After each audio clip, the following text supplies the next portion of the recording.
नमस्कार दोस्तों, मैं धर्मेंद्र कुमार मीणा, असिस्टेंट प्रोफेसर राजनीति विज्ञान, राजकीय महाविद्यालय कुशलगढ़ और हाल ही कार्य व्यवस्थार्थ राजकीय महाविद्यालय भोली। आज अपन अध्ययन करेंगे कार्ल मार्क्स और कार्ल मार्क्स के द्वंद्वात्मक भौतिकवाद का। कार्ल मार्क्स के द्वंद्वात्मक भौतिकवाद को देखने से पहले अपन थोड़ा सा मार्क्स के बारे में देख लें। मार्क्स का जन्म 1818 में जर्मनी में हुआ।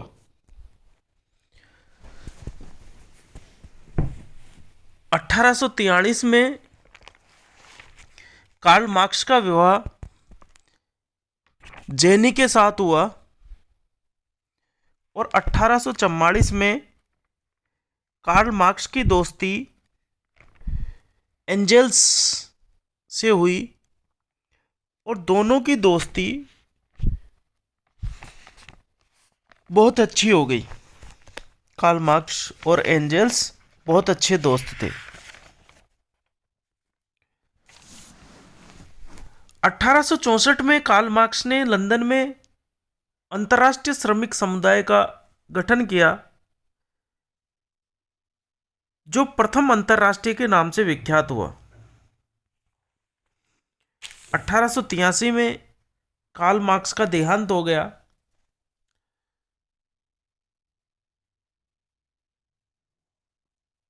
कार्ल मार्क्स की प्रमुख रचनाएं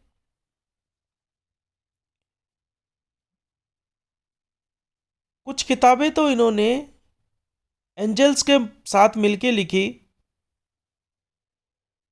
उनमें प्रमुख है कम्युनिस्ट मैनिफेस्टो। 1848 में इन्होंने ये किताब लिखी थी। जर्मन आइडियोलॉजी, होली फैमिली और ऑन इंडिया, जो इनकी महत्वपूर्ण किताब है कम्युनिस्ट मैनिफेस्टो, ये एंजेल्स के साथ मिलकर इन्होंने लिखी थी। कार्ल मार्क्स और एंजेल्स की किताब है कम्युनिस्ट मैनिफेस्टो।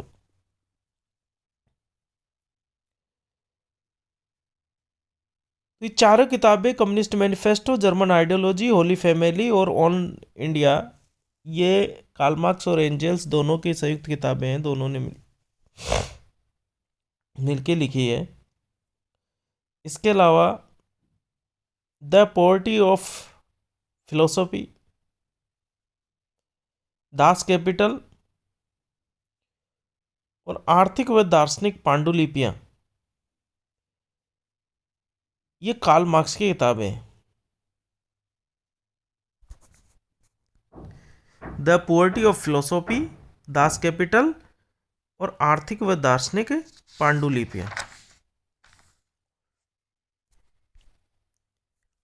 अब अपन अध्ययन करेंगे मार्क्स का द्वंद्वात्मक भौतिकवाद।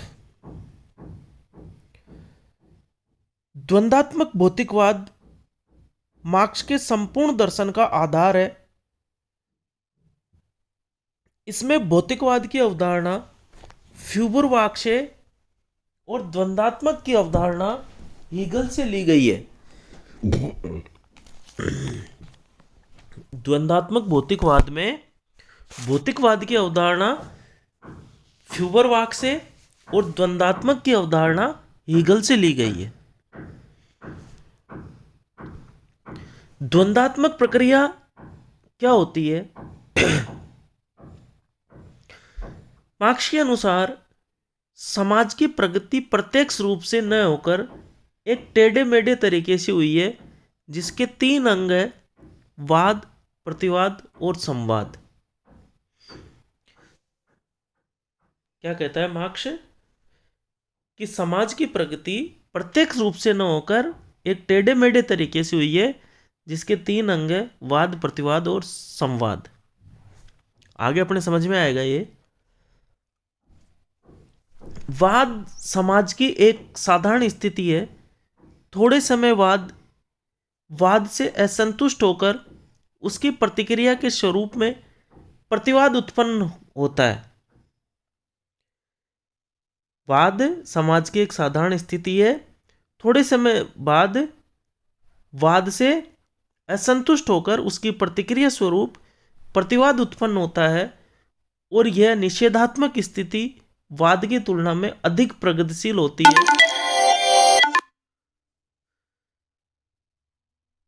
यह निषेधात्मक स्थिति वाद की तुलना में अधिक प्रगतिशील होती है। प्रतिवाद का भी प्रतिवाद उत्पन्न होता है और दो प्रतिवादों के संयोग से संवाद का उदय होता है या संवाद की उत्पत्ति होती है।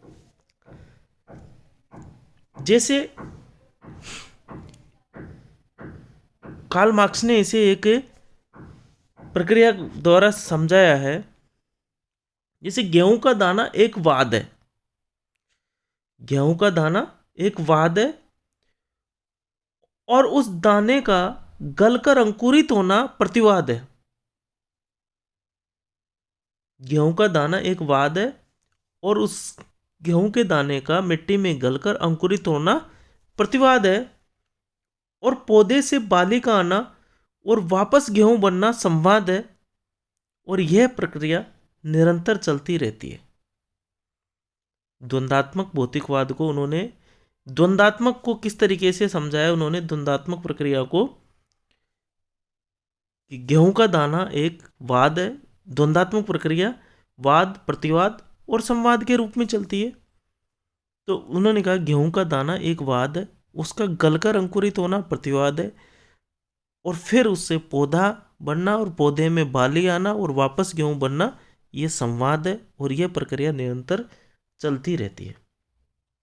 तो यह है मार्क्स की द्वंद्वात्मक प्रक्रिया, जिसमें यह माना है कि समाज की प्रगति प्रत्यक्ष रूप से या सीधी न होकर टेढ़े मेढ़े तरीके से हुई है। भौतिकवाद हीगल सृष्टि का मूल तत्व विश्वात्मा और ईश्वरीय चेतना को मानता है। हीगल के अनुसार ईश्वर ने मनुष्य और सृष्टि का निर्माण किया है।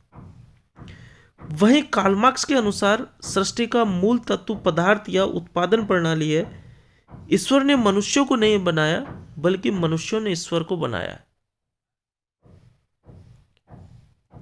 हीगल विश्वात्मा या ईश्वरीय चेतना को मूल तत्व मानता है। वहीं मार्क्स सृष्टि का मूल तत्व पदार्थ या उत्पादन प्रणाली को मानता है। मार्क्स ये कहता है कि ईश्वर ने मनुष्य को नहीं बनाया बल्कि मनुष्यों ने ईश्वर को बनाया है।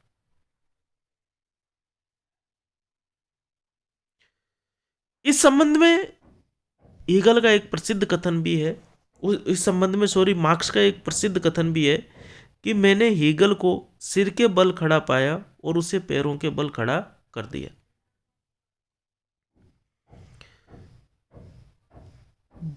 भौतिकवाद तीन मूल नियमों पर आधारित है। भौतिकवाद तीन मूल नियमों पर आधारित है। पहला है विपरीतों की एकता व संघर्ष का नियम। कार्ल मार्क्स के अनुसार हर समाज में एकता के साथ संघर्ष भी पाया जाता है और इसी संघर्ष के कारण समाज में परिवर्तन होता है।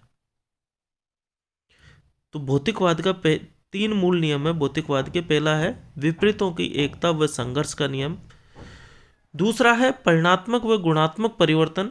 मार्क्स के अनुसार परिवर्तन उत्पादन प्रणाली में होता है और यह क्रांति को जन्म देता है। आधार में परिवर्तन के फलस्वरूप अधिरचना में परिवर्तन होता है।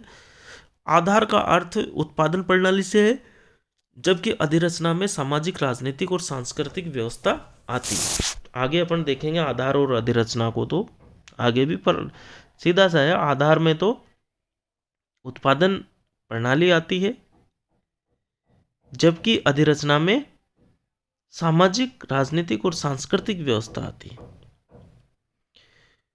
निषेध का निषेध नियम। मार्क्स के अनुसार समाज में संघर्ष व विरोध के कारण समाज में परिवर्तन आते हैं, जिससे समाज का नया स्वरूप सामने आता है। यह प्रक्रिया जब तक चलती रहती है जब तक साम्यवाद की अवस्था या साम्यवाद की स्थापना नहीं हो जाती। तो मार्क्स भौतिकवाद के 3 मूल नियम बताता है। विपरीतों की एकता व संघर्ष का नियम, विपरीतों की एकता व संघर्ष का नियम, परिणात्मक व गुणात्मक, परिणामात्मक व गुणात्मक परिवर्तन और निषेध का निषेध नियम। इस प्रकार मार्क्स ने द्वंद्वात्मक भौतिकवाद को समझाया। मार्क्स ने द्वंद्वात्मक प्रक्रिया या द्वंद्वात्मक अवधारणा को तो हीगल से लिया और भौतिकवाद को फ्यूबरबाच से लिया। और हीगल जहाँ मूल तत्व ईश्वरीय चेतना या विश्वात्मा को मानता है, वहीं मार्क्स मूल तत्व, सृष्टि का मूल तत्व पदार्थ या उत्पादन प्रणाली को मानता है और पदार्थ या उत्पादन प्रणाली के को आधार मानते हुए, इसी भौतिकवाद को आधार मानते हुए उसने अपनी द्वंद्वात्मक प्रक्रिया को समझाया। तो ये कार्ल मार्क्स का द्वंद्वात्मक भौतिकवाद अपन ने देखा। कल अपन देखेंगे मार्क्स की इतिहास की भौतिकवादी व्याख्या। धन्यवाद। जय हिंद, जय भारत।